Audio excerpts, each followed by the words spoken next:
पहले भूटान और अब मोदी जाएंगे नेपाल। मोदी की यात्रा से पहले विदेश मंत्री काठमांडू पहुंचे। विदेश मंत्री सुषमा स्वराज 3 दिन की यात्रा पर आज नेपाल पहुंची। दोनों देशों के बीच 23 साल बाद हो रही संयुक्त आयोग की बैठक में विभिन्न मुद्दों पर व्यापक विचार विमर्श होगा। विदेश मंत्री ने काठमांडू में बोला कि नई सरकार की प्राथमिकता सूची में नेपाल बहुत ऊपर है। 3 अगस्त को प्रधानमंत्री नरेंद्र मोदी भी नेपाल की यात्रा पर जाएंगे। मुलायम के खानदान की नई पीढ़ी सियासत में शामिल होने जा रही है। मुलायम के पोते तेज प्रताप यादव को समाजवादी पार्टी ने मैनपुरी से लोकसभा चुनाव में उतारा है। तेज प्रताप मुलायम के भतीजे के बेटे हैं। मैनपुरी सीट पर लोकसभा का उपचुनाव होने जा रहा है। महाराष्ट्र में कांग्रेस और एनसीपी के बीच सीटों को लेकर झगड़ा गठबंधन की टूट के कगार तक पहुंचता दिख रहा है। एनसीपी विधानसभा चुनाव में 144 सीटों की मांग पर अड़ी है, जबकि कांग्रेस इतनी सीटें देने को तैयार नहीं है। सीटों को लेकर दोनों दल अलग अलग चुनाव लड़ने की बात कह चुके हैं। गुजरात के सरकारी स्कूलों में टीचरों के लिए खास ड्रेस कोड लागू होने वाली है। शिक्षा विभाग की कमेटी ने राज्य के 42,000 सरकारी स्कूलों के टीचरों के लिए खास ड्रेस कोड की सिफारिश की है। बीजेपी का तर्क है कि इससे बच्चों में अच्छे संस्कार डाले जा सकेंगे। पाकिस्तान की तरफ से लगातार गोलीबारी जारी है। सेना का दावा है कि पाक सेना आतंकियों को इस ओर धकेलने के इरादे से कवरिंग फायर की नीति से गोलीबारी कर रही है। अधिकारियों के मुताबिक 200 से 300 आतंकी एलओसी के पार लॉन्चिंग पैडों पर देखे गए। और पाकिस्तान की इस झल्लाहट के पीछे की सबसे बड़ी वजह है कि आज विजय दिवस है, करगिल विजय दिवस।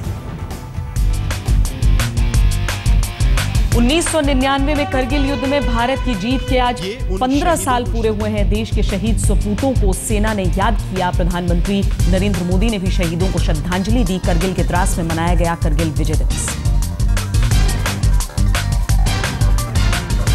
कोलकाता में मासूम को पीटने वाली प्राइवेट टीचर पूजा सिंह 5 दिन की पुलिस कस्टडी में।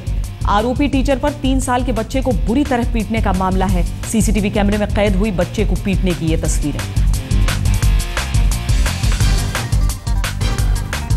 जेम्स एंडरसन के साथ विवाद में रविंद्र जडेजा पर लगाए गए जुर्माने की सजा से टीम इंडिया के कप्तान धोनी आहत हैं। धोनी ने कहा कि जडेजा को बिना वजह सजा मिली है। आईसीसी के फैसले से उन्हें तकलीफ पहुंची।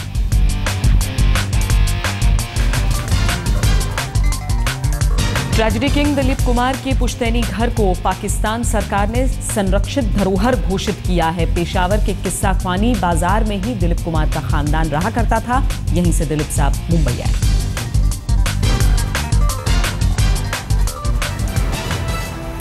चलिए अब 9 बजे में विस्तार से खबरों की शुरुआत करते हैं और शुरुआत उत्तर प्रदेश से। यहां के 2 शहरों में हंगामा मचा हुआ है। सहारनपुर में 2 गुटों के बीच जमीन विवाद में हिंसक झड़प हुई, जिसके बाद 2 की मौत हो गई, जबकि 23 लोग गंभीर रूप से घायल हैं। प्रशासन ने 3 थाना क्षेत्रों में कर्फ्यू लगा दिया है। दंगा करने वाले लोगों को देखते ही गोली मारने के आदेश हैं।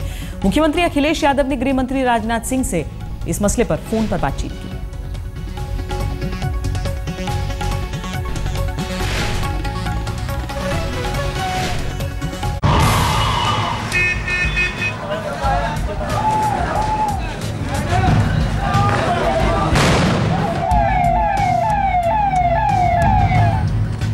दर्जनों गाड़ियां आग के हवाले।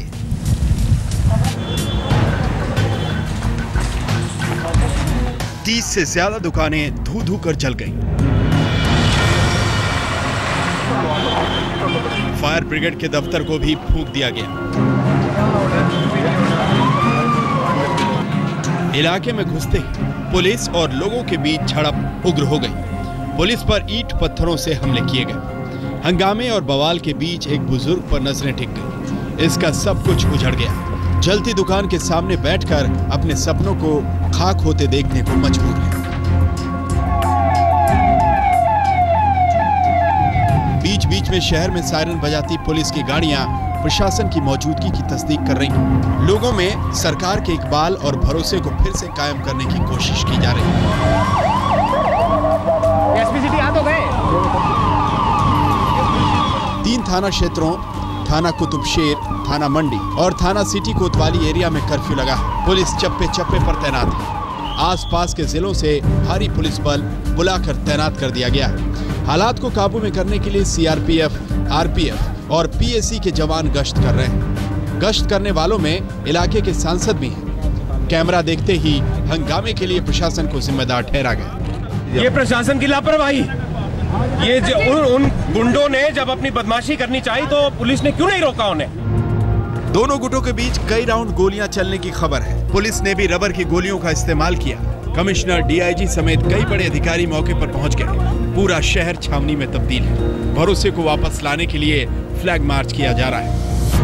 अपील यह है, सब लोग कानून अपने हाथ में ना लें। जो भी अप्रिय घटनाएं हुई, आगजनी हुई, उनके खिलाफ कार्रवाई की जाएगी और की जा रही है। जो आगे लगी उनको बुझा रहे हैं। इस हंगामे के पीछे एक जमीन का छोटा सा टुकड़ा है। दोनों गुट इस पर अपना दावा कर रहे हैं। तनाव को देखते हुए स्कूलों में छुट्टी की घोषणा कर दी गई है। प्रशासन ने आम नागरिकों से अपील की है कि जब तक जरूरत ना हो घरों से ना निकलें। यूपी के प्रिंसिपल सेक्रेटरी गृह मंत्रालय ने हालात को काबू में करने के लिए अफसरों की बैठक बुलाई है।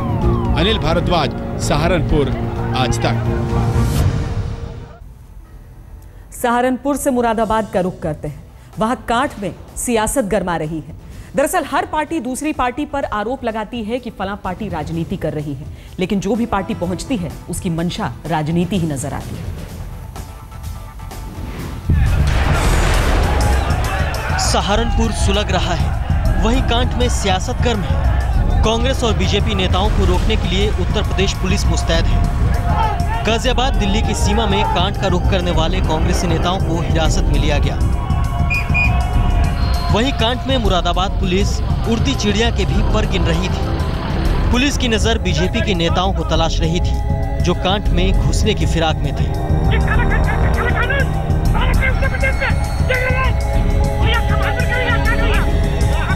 कांठ में बमुश्किल शांति बहाल की गई, लेकिन एक बार फिर सियासत वालों ने मुद्दे को हवा देने की कोशिश की है।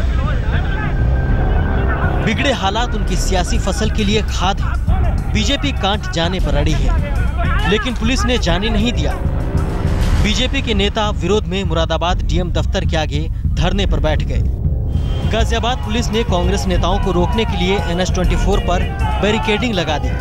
उत्तर प्रदेश में घुसते ही कांग्रेस के काफिले को रोक लिया गया। कांठ जा रहे कांग्रेस नेताओं को पुलिस ने हिरासत में ले लिया। लोकसभा चुनाव में बीजेपी को मुरादाबाद दंगे से सियासी ध्रुवीकरण का मौका दिया। अब कांग्रेस यहां सियासी फसल लगाने की फिराक में है। दावा है कि उनके कांठ जाने से सौहार्द बनेगा, शांति लौटेगी। कांठ की आंच में तपने लगा यूपी का ग्रेटर नोएडा। गौतम बुद्ध नगर में डीएम के दफ्तर के पास बीजेपी कार्यकर्ताओं ने जमकर हंगामा किया, लेकिन कांठ शांत रहा क्योंकि सियासतदान वहां पहुंच ना सके। जुगल पुरोहित के साथ आज तक ब्यूरो। इस बीच दिल्ली में सवाल यह है कि सरकार किसकी बनेगी। सरकार को लेकर दिल्ली बीजेपी के अध्यक्ष सतीश उपाध्याय आज कुछ और नेताओं के साथ भरतपुर में संघ नेताओं से मिले। संघ पहले ही फैसला पार्टी पर डाल चुका है, लेकिन बीजेपी अभी भी सरकार या चुनाव पर पक्का फैसला नहीं ले सकी। मोदी सरकार ने आज अपने 2 महीने पूरे कर लिए, लेकिन दिल्ली में सरकार बनाने पर बीजेपी कायदे से 2 कदम भी आगे नहीं बढ़ सकी। पिछले कुछ दिनों से दिल्ली में जारी सियासी गहमागहमी के बीच सरकार का सवाल बीजेपी को लगातार परेशान कर रहा है। कुछ नेता सरकार चाहते हैं तो कुछ चुनाव। उत्तराखंड में विधानसभा उपचुनाव में 3 सीटों पर बीजेपी के सफाए के बाद बीजेपी में नेताओं का एक गुट चुनाव के पक्ष में नहीं है। सरकार या चुनाव पर यही सवाल थामे दिल्ली बीजेपी अध्यक्ष सतीश उपाध्याय संघ की शरण में जा पहुंचे। निश्चित रूप से भारतीय जनता पार्टी की सरकार दिल्ली में बने, इसको लेकर के अपना मन बना चुके हैं। 2 दिन पहले दिल्ली में संघ नेताओं और बीजेपी की बैठक में दिल्ली की हालत पर गंभीर माथापच्ची चली। राजनाथ सिंह, नितिन गडकरी और अमित शाह के साथ बैठक में संघ ने दिल्ली पर आखिरी फैसला पार्टी नेताओं पर छोड़ दिया। अब मसला यहीं आकर अटक रहा है कि बीजेपी के कुछ सांसद चुनाव के पक्ष में हैं, तो उत्तराखंड की हार की हवा के बाद बीजेपी विधायक फिलहाल दोबारा वोट मांगने की हिम्मत नहीं दिखा पा रहे। आखिरी फैसला भले ही अध्यक्ष अमित शाह को करना है, लेकिन सरकार और चुनाव दोनों ही हालत को लेकर बीजेपी में अभी तक कोई पक्की राय बनती नहीं दिख रही। हमने तो कहा है कि इसको बिल्कुल करानी चाहिए चुनाव, क्योंकि चुनाव ही एक ऐसा विकल्प है जिससे प्रजातंत्र के अंदर किसको हुकूमत चलाने का जनादेश लोग देते हैं, वो चुनाव के बाद ही पता चलेगा। इनको ये डर है कि दिल्ली में चुनाव कराए हारे, इनकी जीत का जो रथ चला है इनको हार से डर लग रहा है। बीजेपी दरअसल दो तरफा डर के बीच दिल्ली के दंगल में दांव चल रही है। एक तरफ आम आदमी पार्टी को ऑक्सीजन मिल जाने का खतरा सिर पर सवार है, तो दूसरी तरफ चुनाव की हालत में जमीन खिसकने का खौफ। पिछले 2-3 दिनों में बीजेपी के कई बड़े नेता एलजी से मुलाकात कर चुके हैं और अब मसला सीधे तौर पर संघ की चौखट पर जा पहुंचा है, जो दिल्ली के मसले पर सीधे दखल देने के मूड में नहीं। क्या मोदी का जादू अभी तक बरकरार है या फिर उत्तराखंड उपचुनाव के नतीजे दिल्ली बीजेपी के लिए भी कोई इशारा है? ये सवाल इसलिए भी उठ रहा है क्योंकि दिल्ली में बीजेपी अभी तक इस भंवर में फंसी है कि वो चुनाव कराए या फिर सरकार बनाए। खैर, उत्तराखंड उपचुनाव के नतीजों के बाद दिल्ली बीजेपी के वो नेता जरूर सक्रिय हो गए हैं जो दिल्ली में बिना चुनाव के ही सरकार बनाना चाहते हैं। कैमरामैन लोकेंद्र पांडे के साथ कपिल शर्मा, दिल्ली आज तक। बीजेपी की दिक्कत यह भी है कि दिल्ली में उसके पास कोई ऐसा चेहरा नहीं है जिसे मुख्यमंत्री के तौर पर प्रोजेक्ट किया जाए। बहरहाल गुजरात का रुख करते हैं। यहां सरकारी स्कूलों में टीचरों के जीन्स टी शर्ट पहनने पर पाबंदी है। प्रस्ताव अगर मंजूर हो जाए, इस बाबत एक प्रस्ताव है और ये अगर मंजूर हो गया तो संस्कार की शिक्षा के नाम पर नए जमाने के लिबास स्कूलों में बैन हो जाएंगे।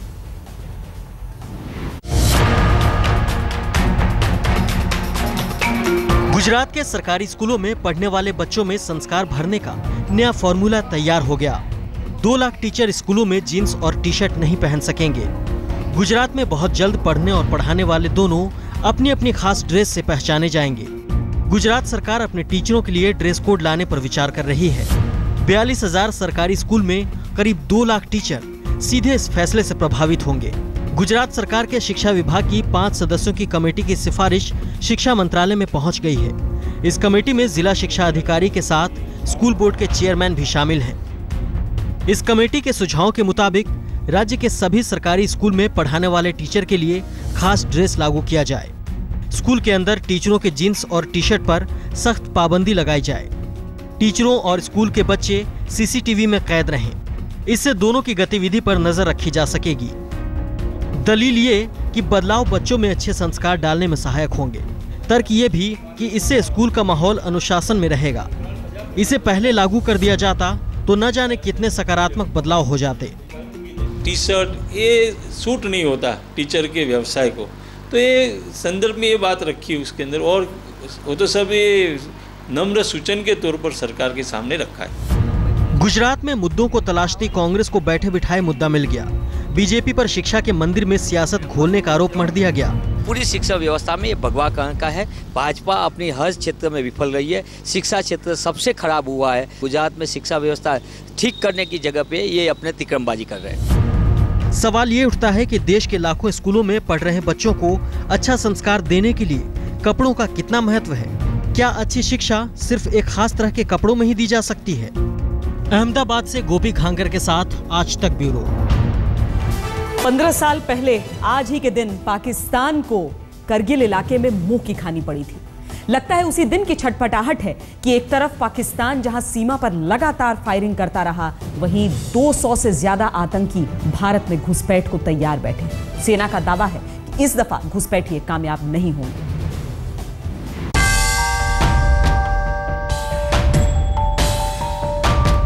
रात का अंधेरा गहरा रहा था और सरहद पार से आतंक की नई खेप अपने ठिकाने की तरफ कदम बढ़ा रही थी। कुछ आतंकी सधी चाल से दाखिल हो रहे थे तो कुछ घोड़े पर सवार बंदूकें थामे बैठे थे। घुसपैठ का ये वीडियो भले ही पुराना हो, लेकिन इन तस्वीरों के साथ आज एक और खुलासा जुड़ गया है।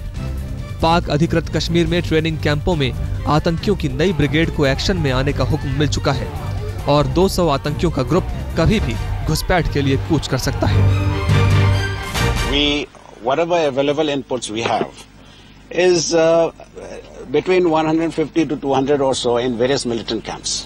In the training area or in the launch pad, they keep moving up and down, and the launch pad may be a little lesser than this number, but then they are definitely there, we are aware of. पाक अधिकृत कश्मीर के मीरपुर, मुजफ्फराबाद, तारकुंडी और रावलाकोट के कैंपों में सैकड़ों की तादाद में आतंकियों का जमावड़ा है। जुलाई से सितंबर के बीच आतंकियों की घुसपैठ सबसे ज्यादा होती है। इस दौरान बारिश का फायदा उठाकर आतंकी सरहद में दाखिल हो जाते हैं। फौज के पास इस बात की भी पुख्ता खबर है कि आतंकियों की घुसपैठ में पाकिस्तानी फौज उन्हें हर तरह की मदद पहुंचा रही है। आतंकियों की घुसपैठ के अलावा पाकिस्तानी फौज ने भी सीज फायर तोड़ते हुए लगातार बंदूकों से आग उगली। अब करीब 200 आतंकियों की घुसपैठ के प्लान के बाद भारतीय फौज अलर्ट है ताकि आतंकी प्लान को वक्त रहते खामोश किया जा सके। मोदी सरकार ने पाकिस्तान के साथ दोस्ती की नई सरहदें तो नापी, लेकिन पाक फौज और उनके समर्थन से आतंकी खामोश नहीं बैठे। सीज फायर का लगातार उल्लंघन और आतंकियों की घुसपैठ के धमाके के बीच मजबूत रिश्तों की कोशिशें कहीं सुन न पड़ जाएं। अश्विनी कुमार, जम्मू, आज तक।